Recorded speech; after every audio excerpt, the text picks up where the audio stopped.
Your deep, deep commitment to service, being a police officer for so many years, and now choosing to step up on community leadership, stepping up to represent this extraordinary riding in the House of Commons, to embody the Canadian dream and that belief that diversity is something that makes us all strong. Never something that divides us or makes us weak. That's the one thing that Canada has understood better than just about any other country in the world, that diversity are an incredible source of strength. And Paul, you embody that, not just with who you are and what you do, but with the people you bring together in commitment to this country. So thank you so much, my dear friend, for everything you've done.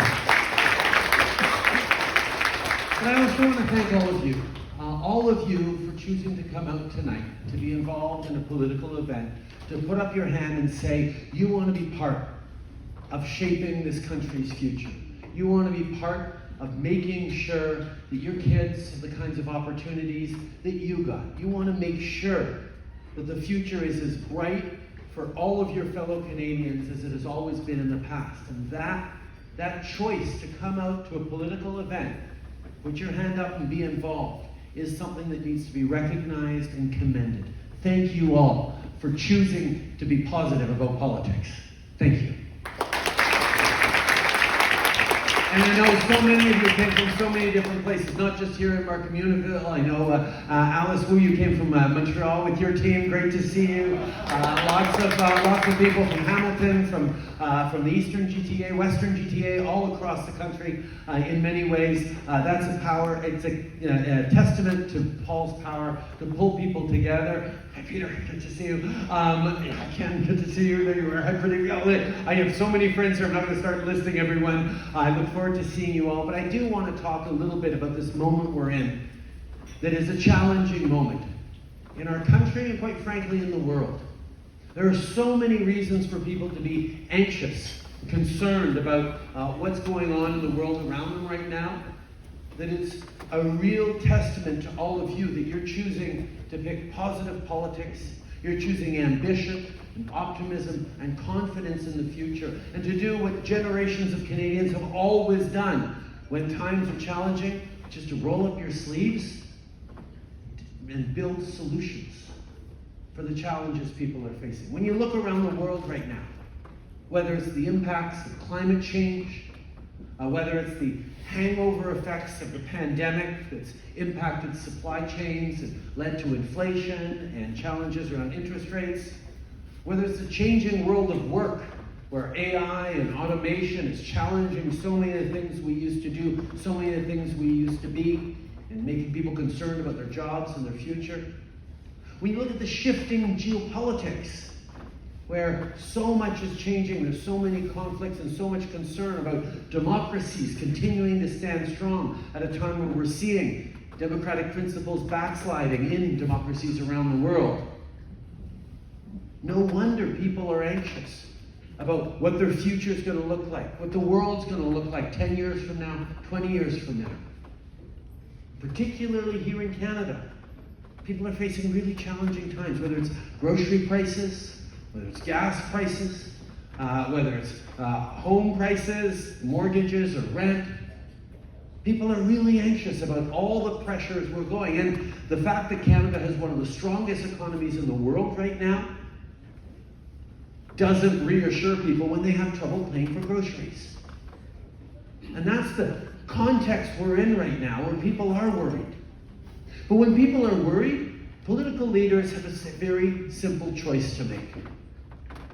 Do we exploit those worries, turn them into anger in order to try and get a few more votes out of people? Or as politicians, do we roll up our sleeves and try to solve those challenges? There's no question what is easier. It's easier to stand there with a megaphone and shout at people that everything is broken, that everything is terrible, and we all have to be angrier and angrier about it. And that can be very satisfying for a politician or even for people to have that sense of anger validated. But you know what it doesn't do? It doesn't solve any of the challenges people are facing. It doesn't help one family get into an affordable apartment. Doesn't help one community invest in a better future and better jobs. That's why we've taken a different approach. As Liberals, we've seen the challenges people are facing. We've seen them coming for a long time.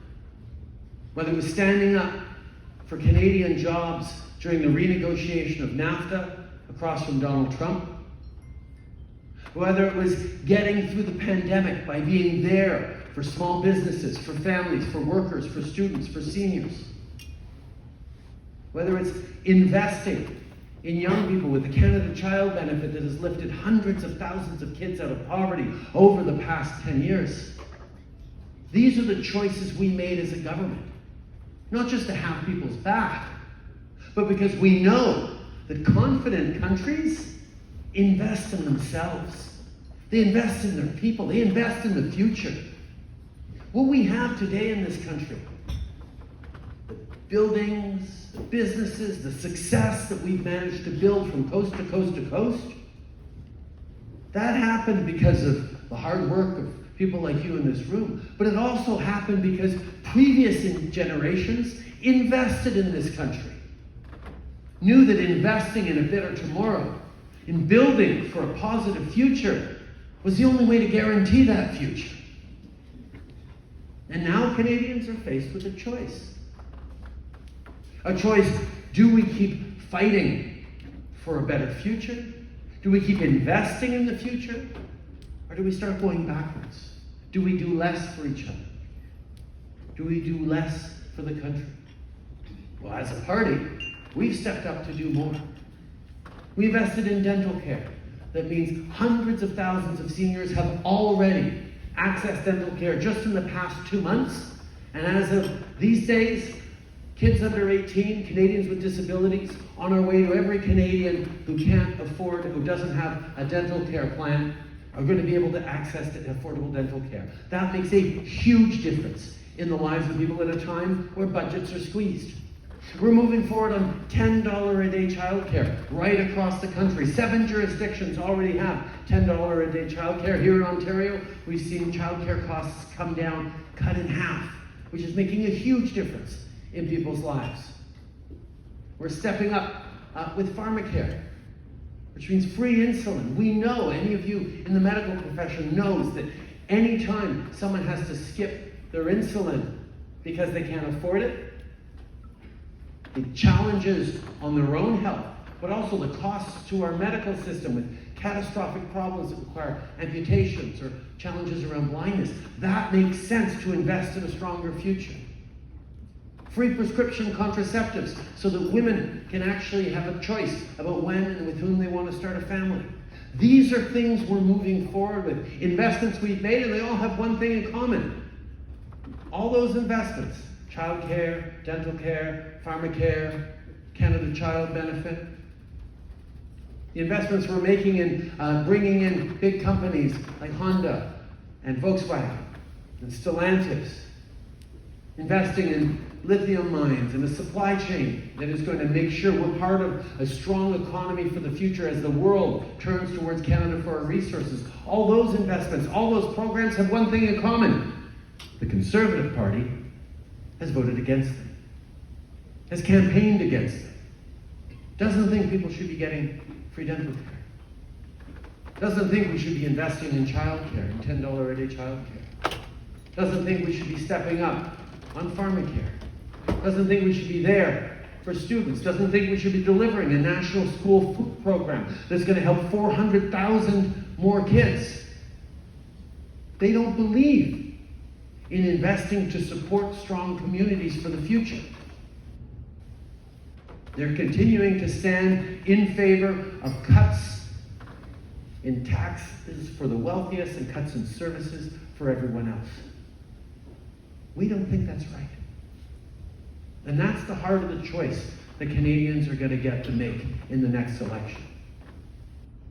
Do we continue to build forward on an ambitious, optimist country?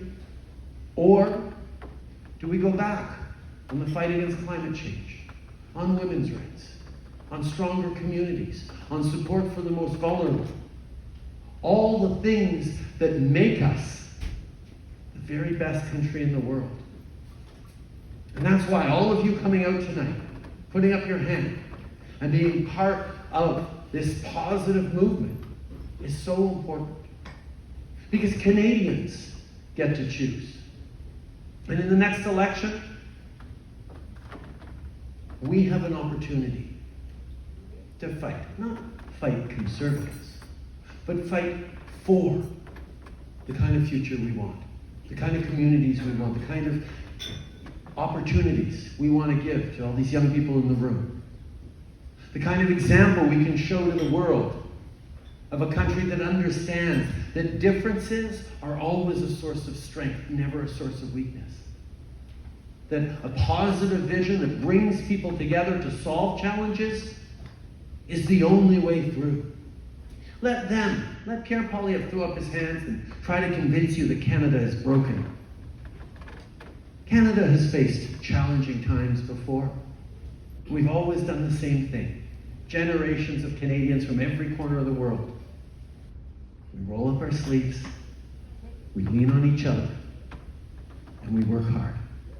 Because we see the future from here. And we know that it only happens if we work together. That, my friends, is why I'm so grateful to be with you all tonight. I'm looking forward to seeing you all. Merci beaucoup, mes amis. Thank you all so very, very much.